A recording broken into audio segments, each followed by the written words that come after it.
नत्वा जिनेन्द्रं गतसर्वदोषं सर्वज्ञदेवं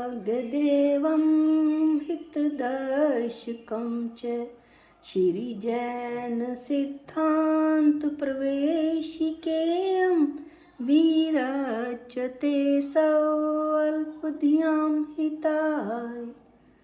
हम श्री जैन सिद्धांत प्रवेशिका में पदार्थों को जानने के कितने उपाय हैं इसका वर्णन कर रहे थे। पदार्थों को जानने के 4 उपाय हैं: लक्षण, प्रमाण, न्याय और निक्षेप। इसमें से हमने लक्षण, प्रमाण और न्याय का अध्ययन कर लिया था। आज हम निक्षेप की चर्चा करेंगे। सर्वप्रथम निक्षेप की परिभाषा। निक्षेप किसको कहते हैं? युक्ति करके सुयुक्त मार्ग होते हुए, युक्ति करके न्याय से, सुयुक्त मतलब न्याय संगत मार्ग होते हुए, कार्य के वश से या कार्य की सिद्धि करने के लिए नाम, स्थापना, द्रव्य और भाव में पदार्थ की स्थापना को निक्षेप कहते हैं। निक्षेप माने उपाय।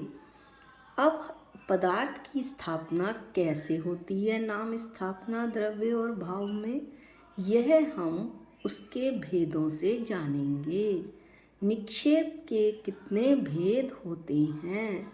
निक्षेप के 4 भेद होते हैं। नाम निक्षेप, नंबर 1 नाम निक्षेप, नंबर 2 स्थापना निक्षेप, नंबर 3 द्रव्य निक्षेप और नंबर 4 भाव निक्षेप। नाम निक्षेप किसको कहते हैं? जिस पदार्थ में जो गुण नहीं है उसको उस नाम से कहना।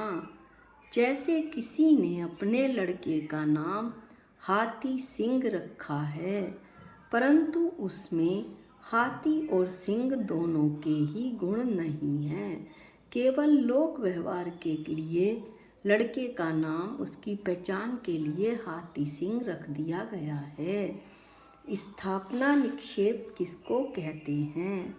धातु, लकड़ी, पत्थर आदि की मूर्ति या चित्र में या किसी अन्य पदार्थ में यह वह है, इस प्रकार कल्पना करना स्थापना निक्षेप है।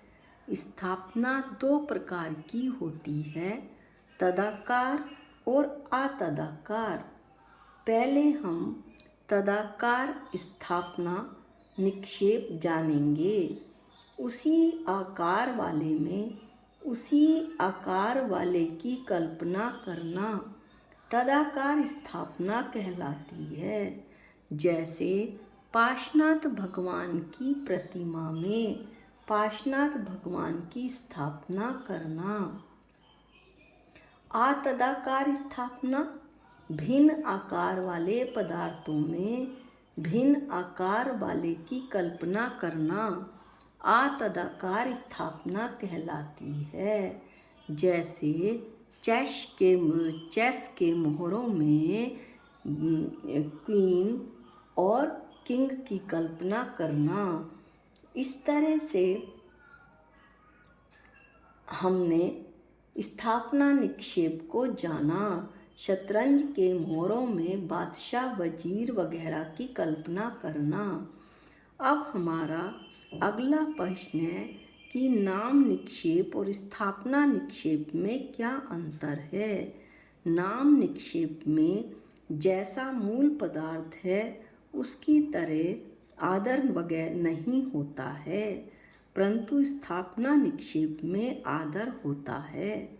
जैसे किसी ने अपने लड़के का नाम पार्श्वनाथ रख लिया तो उस लड़के का आदर पार्श्वनाथ की तरह नहीं होगा, परंतु पार्श्वनाथ की प्रतिमा में भगवान की स्थापना करने पर पार्श्वनाथ की प्रतिमा का सत्कार पार्श्वनाथ भगवान के जैसा ही होगा। अब तीसरा निक्षेप है द्रव्य निक्षेप किसे कहते हैं। भूत और भविष्य की पर्याय को मुख्य करके वर्तमान में कहना द्रव्य निक्षेप है। जैसे भगवान की प्रतिमा बनाने के लिए जो पत्थर लाया जाता है उसे भगवान कहना, या किसी ने मुनीमी छोड़ दी है उसके बाद भी उसे मुनीम कहना। अब वो मुनीम नहीं है, कुछ और काम करता है, या अभी कुछ भी काम नहीं करता, फिर भी उसको मुनीम जी कहना। भाव निक्षेप वर्तमान पर्याय युक्त वस्तु को भाव निक्षेप कहते हैं। वर्तमान पर्याय से संयुक्त जो वस्तु है, यानी कि जो वस्तु वर्तमान में है उसे वर्तमान में ही कहना। जैसे राज्य करते हुए किसी पुरुष को राजा कहना। इस तरह से हमने पदार्थ को जानने के चारों उपायों का वर्णन कर लिया है। हमारा प्रथम अध्याय आज समाप्त होता है। द्वितीय अध्याय, दूसरा जो अध्याय है हमारा, वो अगले वीडियो से शुरू होगा। उसमें हम द्रव्य, गुण, पर्याय, द्रव्य के सामान्य गुण, विशेष गुण, कितने द्रव्य होते हैं, उनके क्या क्या गुण होते हैं, इस तरह से इन्हीं सब बातों का अध्ययन करेंगे। बहुत ही महत्वपूर्ण अध्याय है। आज के लिए बस इतना ही। जा वाणी के ज्ञान से सूझे लोकालोक, जो वाणी मस्तक नमो सदा देत हूँ धो। हे जिन वाणी भारती तोहे जपूं दिन रैन, जो तेरी शरणागते वो पावे सुख चैन। सबको जय जिनेंद्र।